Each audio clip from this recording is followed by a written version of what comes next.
Hey y'all, Iric Sky here, and if you were among the first people to become a Part 107 certified drone pilot with the FAA, it's probably been almost 24 months, and they're currently, and again, I'm not a lawyer, I'm not a flight instructor, but check the FAA's website for official information. But the current plan is, well, at least currently, is that every 24 months, there's recurrent training for Part 107 pilots.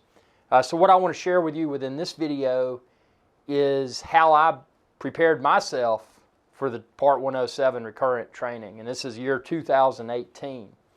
But there's several tools, and again, something I would highly recommend is,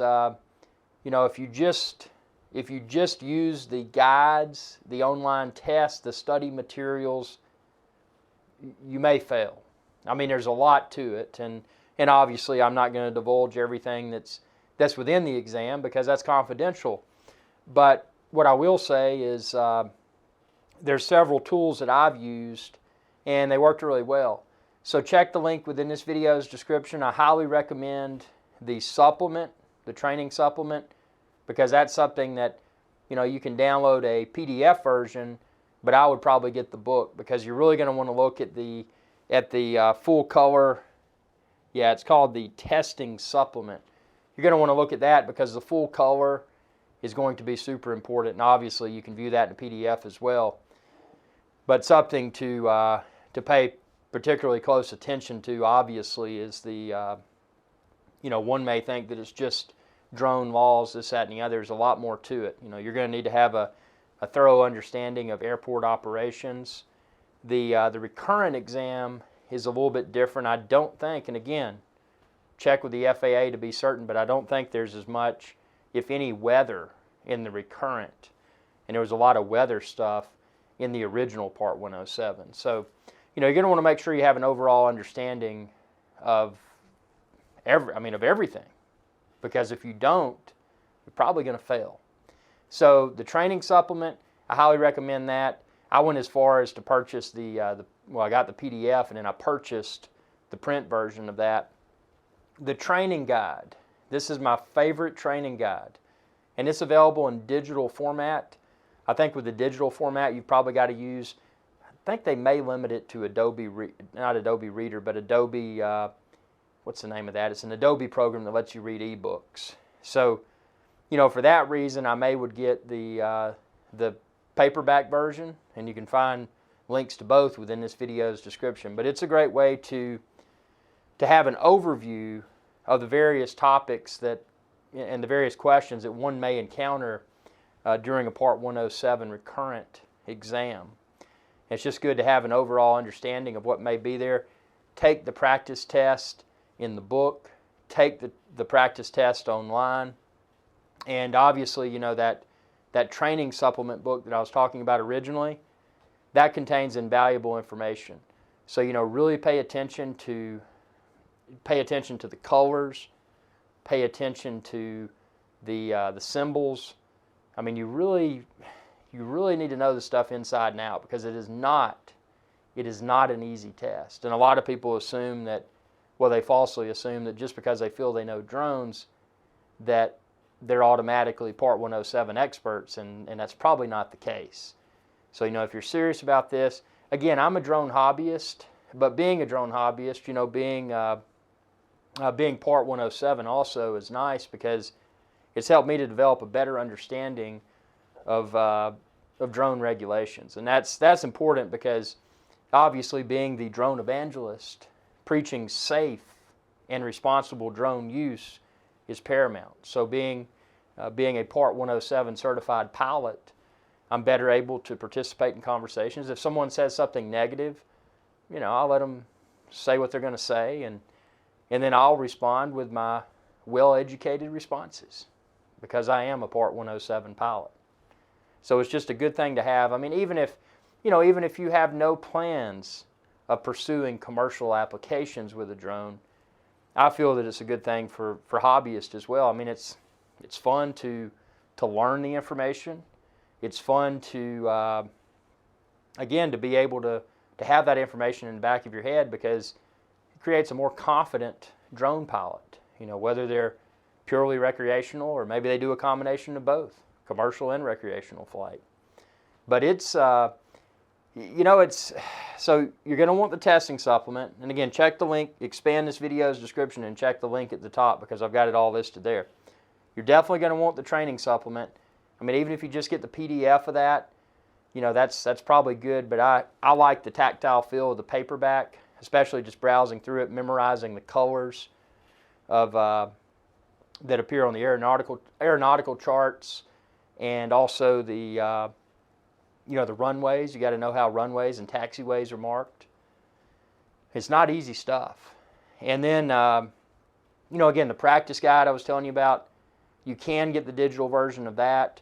I would probably pick up the the paperback version because it's just easy to flip through.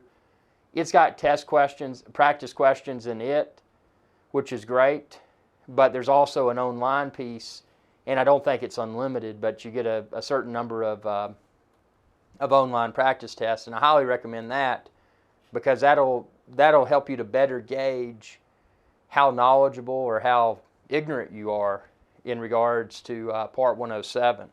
So just a great way to practice and then more thoroughly read and review the you know, like I said, the training supplement's really good. The FAA's website has a plethora of information.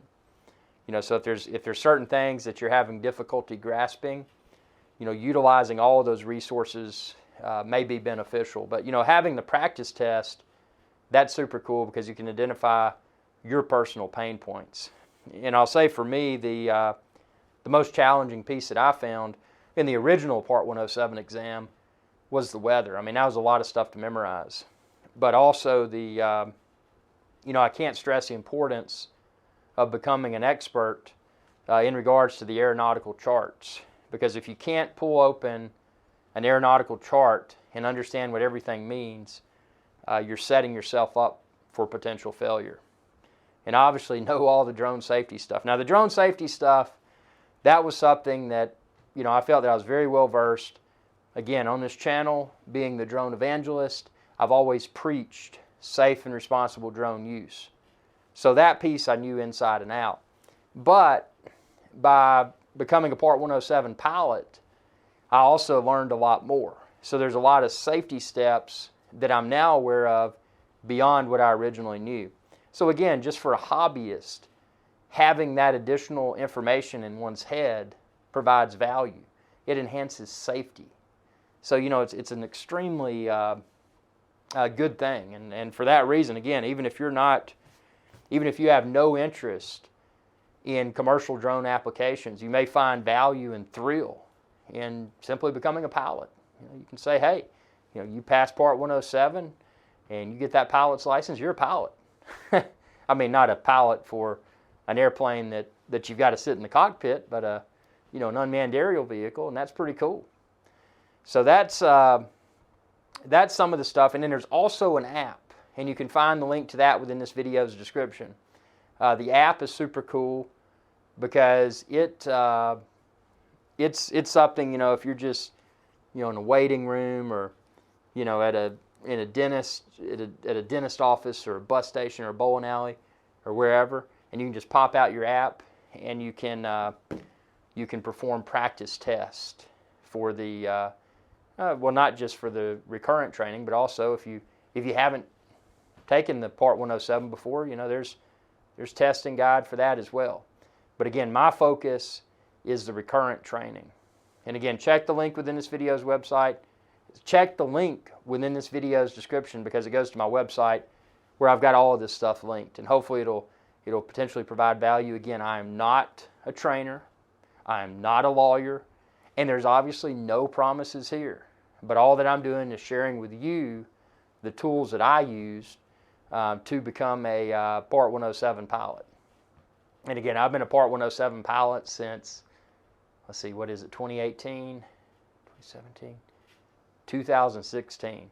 So I was among the first batch of Part 107 pilots. So it's really, really cool stuff. If you have any questions, feel free to shoot me a message, but again, check the link within this video's description because you can find everything that I was referencing there. And that's what worked for me. You know, you may find that for you, you may want to participate in an online drone training class, or maybe a brick and mortar drone training class. You know, it depends upon your own abilities, but I will tell you, and again, I'm a quite nerdy individual. You know, some people may say that I'm intelligent. I don't know. But I had the Part 107 was challenging. And the recurrent training for Part 107 is no joke either.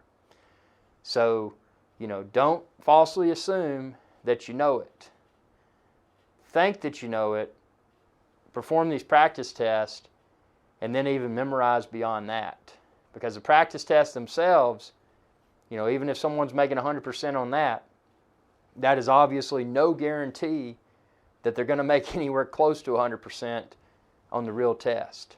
So, you know, use those as tools, but ultimately lean upon the official information that the FAA provides. Hope this video is of value. Be sure to subscribe to my channel if you haven't already. Check out all my drone videos. It's youtube.com/IRIXGuy, and click that little bell icon down there. Because if you click that bell icon, anytime I post another video, you'll be notified. Thanks for your viewership, and y'all have a good day. Hey y'all, IRIXGuy here. If you enjoyed this video, please be sure to subscribe, like, and share. It's viewers like you that enable my channel to continue to grow. Thank you.